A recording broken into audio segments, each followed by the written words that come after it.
dia saya ingat maksudnya lah perebutan kuasa ni tu yang pandangan saya lah.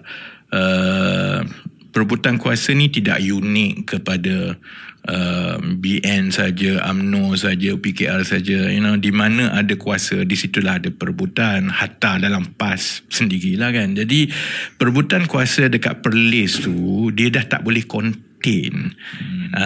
Tetapi bila 5 orang adun bersatu berkomplot dengan 3 orang adun PAS untuk buat SD,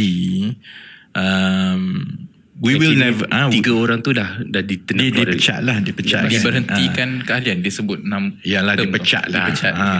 Dia kita tak mungkin takkan tahulah selok belok apa sebenarnya yang berlaku. Tetapi secara lumrahnya dia mustahil berlaku tanpa restu daripada kepimpinan Bersatu Pusat.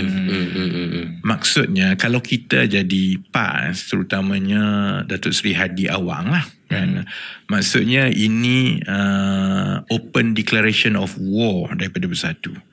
So UTIKAM Bersatu merasakan PAS campur tangan dalam pergolakan politik yang berlaku di peringkat pusat, kerana PAS memang diketahui menyokong Datuk Seri Hamzah dan tidak sebulu dengan Tan Sri Muhyiddin. Itu di pusat kan.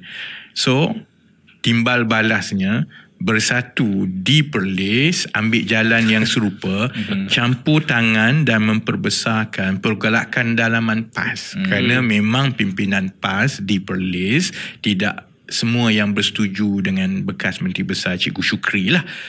Jadi akhirnya Bersatu sailang di peringkat negeri dan berjaya membawa 3 orang daripada PAS yang disebut sebagai khianat lah kan. Jadi walaupun dia ni di negeri Perlis kecil, tapi ini adalah satu tikaman yang luka dia tu takkan habis sampai kepada pilihan raya umum. And jadi menariklah 1-2 tahun akan datang, ni Kangamove ni sebenarnya pada pandangan saya akan ada Kangamove ni bukan sebab Amin lah. Maksudnya Bersatu dengan PAS, pergolakan yang tidak berjaya dikawal di Perlis itu, dia akan ada kesan yang cukup besar sehingga masuk pilihan raya umum. Kerana masing-masing ada ego ni. Saya ingat Tan Sri Muhyiddin merasa personal dengan gaya PAS melayan beliau di peringkat pusat sebagai pengurusi PN, dan sekarang Datuk Seri Hadi pula akan rasa personal dengan apa yang dia rasa pimpinan Bersatu buat dekat dia. Banyak lagi soalan saya boleh tanya, tapi mungkin kita move on. Beria lah Beria.